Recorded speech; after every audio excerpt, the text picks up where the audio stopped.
everyone, I want to talk about the most boring errand on your weekly to-do list, grocery shopping. Now, I know what you're thinking. I'm on vacation in a dream destination. Why on earth would I want to look at a gallon of milk? But hear me out.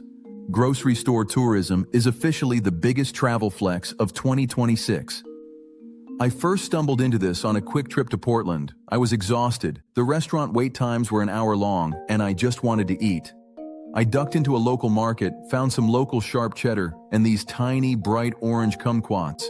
I took them back to my room, made a simple plate, and honestly, it was the highlight of the trip. People were actually stopping me on the street asking where I found that weird citrus.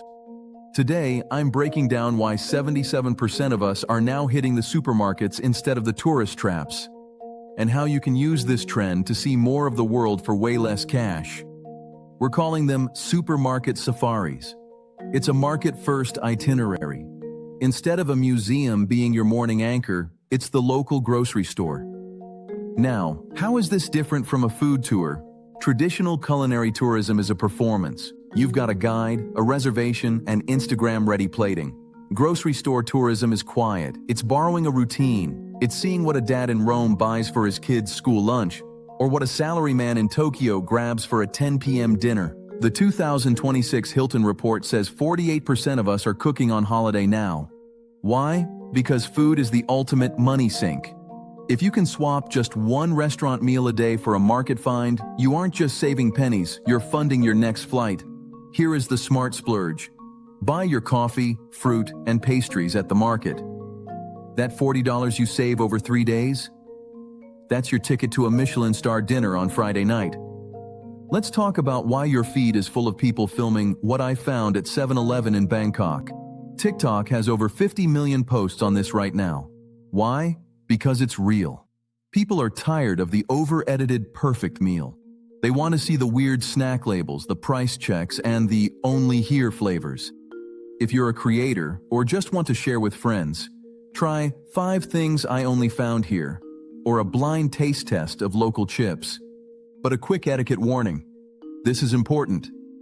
Don't be the person blocking the aisle with a tripod. Ask permission if you're filming a specific vendor's stall. Assume filming isn't allowed unless you see a green light. Connection is the point here. Don't treat the locals like props in your movie. To make this work, you need to book like a pro. You need to be a kitchen detective.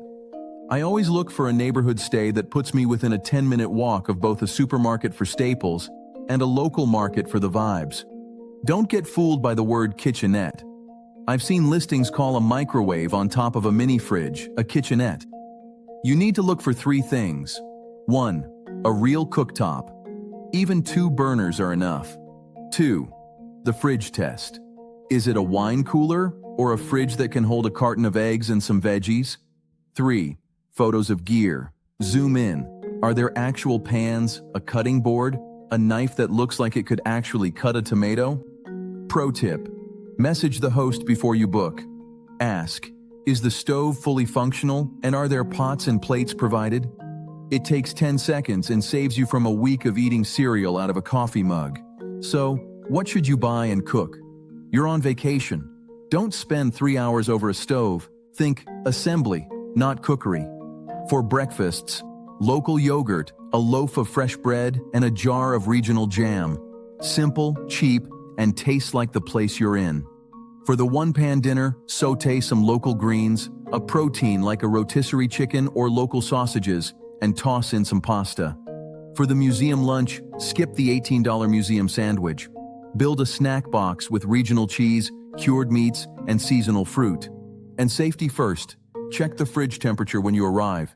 If the kitchen looks a little questionable, stick to high-heat cooking or prepackaged items. Your wellness is part of the budget. Finally, let's talk about the souvenir strategy and customs rules. The best souvenirs are the ones you can eat. They remind you of the trip every time you open your pantry at home. Look for packable winners like spices, sealed tea tins, vacuum-sealed coffee, and hard candies. The do not buy list. If you're flying back to the States, leave the fresh produce and meats behind. Customs will take them, and you might get a hefty fine. The packing hack. Wrap glass jars in your thickest socks and put them in the center of your checked bag. For fragile chips or cookies, those stay in the carry-on. In 2026, we're all looking for fewer but better trips. Grocery store tourism fits that perfectly. It's about being intentional. It's about choosing to save on the boring stuff so you can splurge on the extraordinary stuff. You don't need to be a chef or a professional traveler to do this. Just be curious. Walk into a store, look at the labels, and try one thing you can't pronounce. I promise, the best way to understand a culture is to see what they're eating on a Tuesday night. I've actually put together a kitchen essentials checklist.